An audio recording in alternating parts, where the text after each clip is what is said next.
सत्कार होईपर्यंत टाळी वाजली पाहिजे.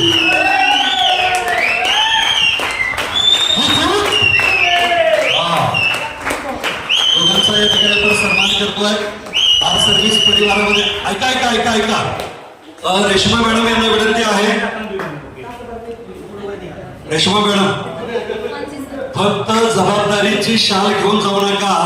आर सर्व्हिसच्या परिवारात देखील आम्ही तुमचं स्वागत करण्यासाठी उत्सुक आहोत. या परिवाराशी तुम्ही या ठिकाणी जोडले गेल्या पाहिजेत ही आमच्या मनापासून या ठिकाणी इच्छा आहे. आपण आपल्या प्रथेनुसार आर सर्व्हिसच्या प्लॅनचं बुक आणि या ठिकाणी भगवद्गीता देण्यात येत आहे.